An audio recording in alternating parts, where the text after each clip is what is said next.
Welcome back from the French Riviera, and it's actually 3 months since we arrived in Corsica. We're on the French mainland, and wow, it has been busy.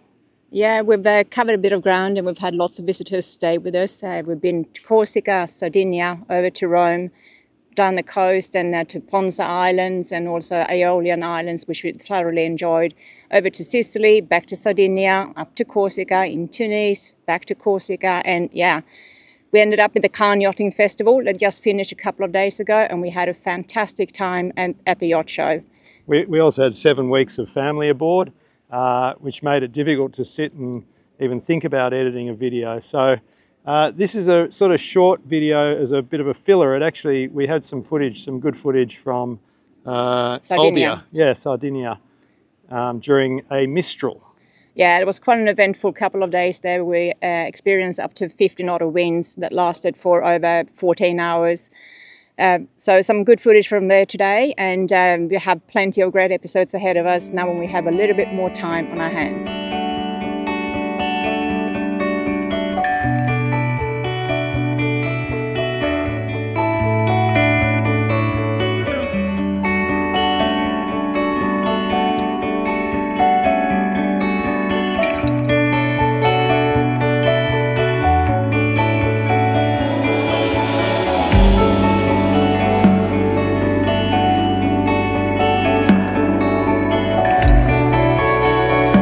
We are in a different part of the world now, away from typhoons and monsoons. Now we are learning about the Mediterranean winds, and there are a lot of different winds that at times can have dramatic effects. During this summer, we've stayed in tranquil waters in Sicily, where the Bayesian yacht sank, taking 7 lives and sinking in 16 minutes.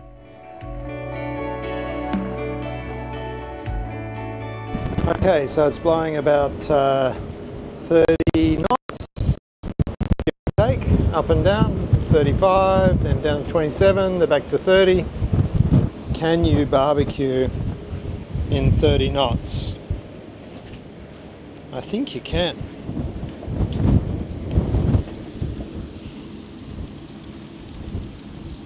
Yep, looking good. So this is the finished result of the barbecue upstairs in 30 knots of breeze, put together by Johanna, of course. And it's actually very peaceful here, but it's amazing how sitting here in 30 knots of breeze is quite comfortable In the cockpit. Yeah, we love it here. It's a good spot. We have plenty of options where we're going to dine, and tonight is the cockpit. So we're waiting it out. We got another day and a half, I think, or yeah, probably 36 hours of this. Tomorrow morning is going to be crazy, so hopefully we'll be able to film some craziness while we all hang out here.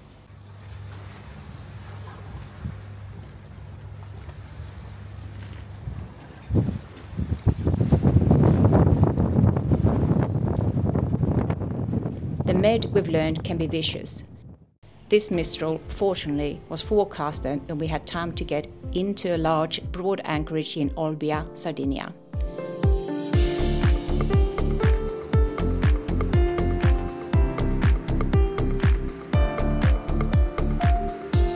So now it's really blowing, 40 knots. Oh, it's water, salt water just blowing straight across the surface. And all the boats are swinging around a lot. It's just a day for hiding out.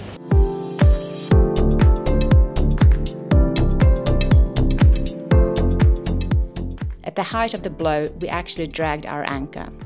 This was a huge surprise when the anchor watch alarm went off while it was blowing about 54 knots. We had 68 meters of chain out and 6.5 meters of water. Once we started to drag, off we went. We intentionally had a lot of room behind us to any other yacht, and we managed to reset the anchor with 98 meters of chain and 6.5 meters of water. After Nicholas went for a snorkel the next morning, we found we had unknowingly anchored in a patch of rubble and small rocks, and the holding had been compromised. We have great confidence in our ultra anchors.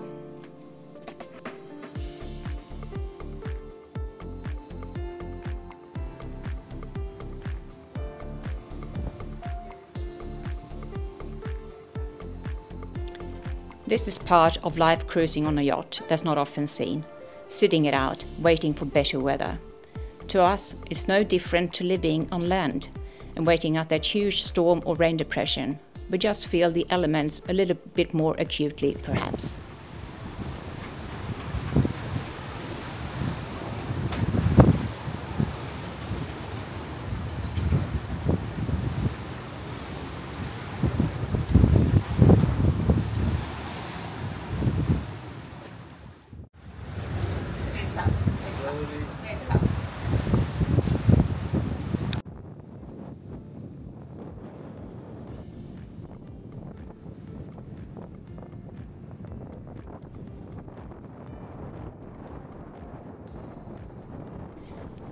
Not long after the peak of the winds, the Italian lasermen came out to practice their high wind sailing skills.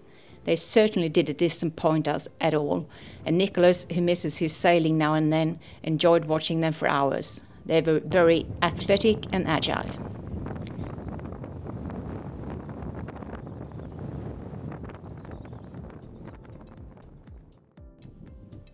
All right, it's been a windy day with up to 50 knot winds and over 30-35 knots most of the day.